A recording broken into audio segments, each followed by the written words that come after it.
Hey, GH fans, we're trying something new today. If you like it, let me know. I'm doing a recap of the Monday, September 23rd episode. Portia rigged that test, and Molly spends time with another man. It's Belinda from Soap Dirt, and we're going to dive in. See how you like it? Let me know. So Portia's talking to Terry about staffing issues and then is completely shocked to see that her co-chief rehired Brad. She starts ranting about his past test tampering, all of that. Terry says, oh, he's been here a month and there haven't been any issues. And Portia makes a threat, says one mistake and he's fired. But then when she storms out of the office, she's looking pretty nervous with good reason. So Trina and Portia meet at a cafe to catch up, and Portia cannot wait to tell her that Heather's lab results came back and tanked her case. Trina is wondering how can that happen since she had that toxic cobalt and it shouldn't have gone that way. Portia starts making excuses. Trina seems skeptical. Portia seemed almost like manic and sketchy with trying to explain the unexplainable. And then she tells Trina that Heather is never getting out because the test results are facts. Trina is very relieved, says she feels free, and then we get the flashback to Portia creeping into the lab and tampering with the test results. Wonder if there's a security camera in there. Wonder if Brad knows, not that he would care since Heather killed his bestie, Britt. Meanwhile, Liz is worried about Lulu's donor getting there in time, aka Lucky, and, Jason and Anna being on the search. And Willow reminds her that her donor was in danger also, and Drew managed to get Liesel back there in time. Willow is gushing all about Drew and his heroics, and Liz seems to take a little note of that. Later, Liz has a conversation with Terry, and they're talking about her brother, Stephen Weber, who is out of prison.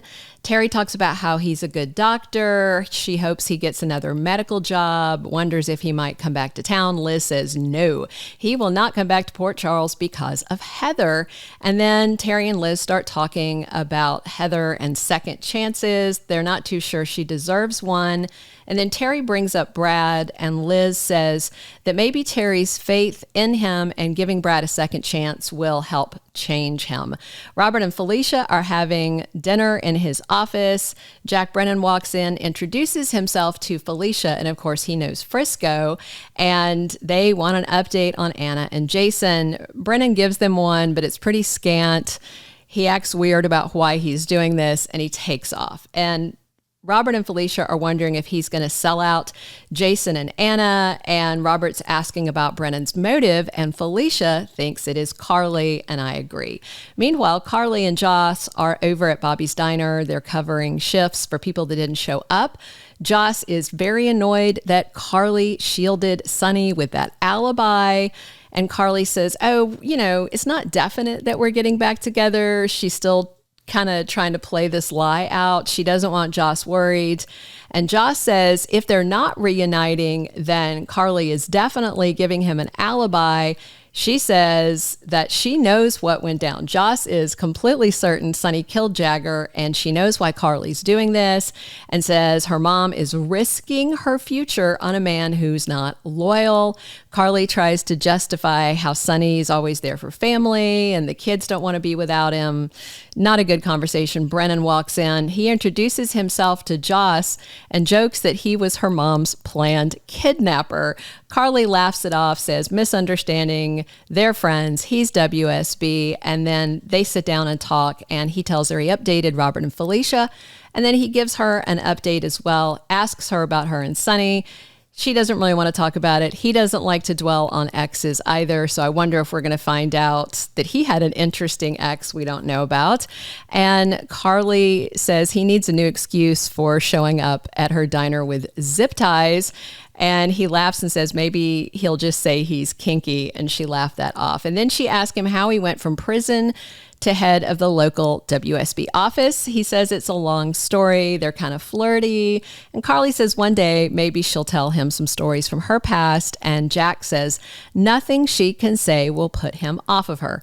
That is probably true, considering his background. Curtis and TJ are hanging out at the Savoy, and he's congratulating his uncle about being the new CEO of Aurora Media. TJ says he does not know where Molly is right now and tells Curtis that he and Molly just are not connecting since all this happened. And TJ admits he's really tense when he goes home, so he stays at work probably later than he should. Curtis talks about when he was paralyzed, how he pushed Portia away. And even though it was the worst thing for the situation, he says he thinks it's because his life was out of control and he was looking for control, but in the end, it didn't help anything. And then Curtis says maybe Molly doesn't know how to reach out to him about her grief.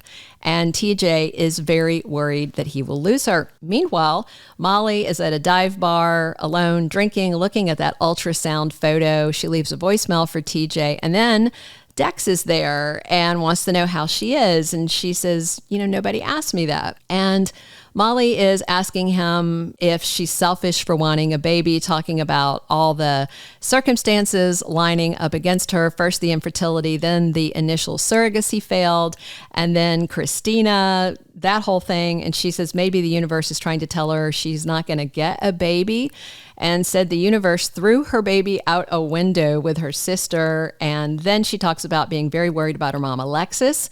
And Molly tells him she's not a very good partner or a good, sister or daughter right now. She feels very out of control and only in control at work. I wonder if we're going to get some flashback of Molly and Dex, maybe just because of the promo for Tuesday's episode. I do doubt it because Dex loves Joss, but you never know. And there were some scenes of Gio and BLQ talking about his dead mom, how great she was, and cookies.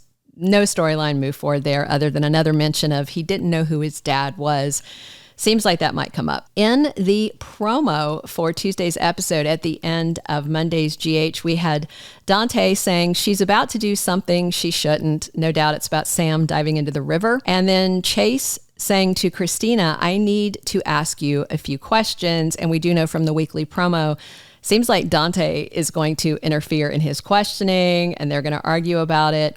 Martin is at the prison saying to Alexis, I think this is the part where you tell me what did go down. And again, in the promo, he pretty much knows Sonny did this and knows that's the best way to get Alexis out is to throw Sonny under the bus, even though he's paying his fees. TJ says to Molly, where were you last night? That's why I'm wondering if we're going to get a flashback about her and Dex. Heather is saying to Alexis in their shared cell, I'm going to do what I can to help you. And I wonder if that's to protect her from other crazy inmates at Pentonville. Natalia says to Sonny, why hang on to the past when you've got a good future staring you right in the face? I guess she's talking about herself, but realistically, he really shouldn't have a future since he just murdered an FBI agent, even one that was hated.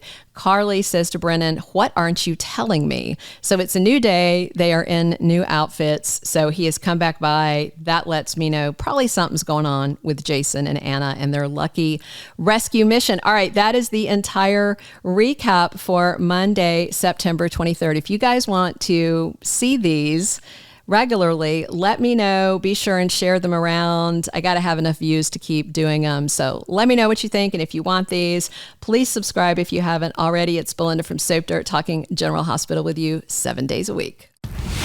Thank you for being a loyal listener. Follow us wherever you get your podcast because you don't want to miss the next episode. Soap Dirt is on all the major podcast platforms, including Apple Podcast, Spotify, iHeartRadio, and more.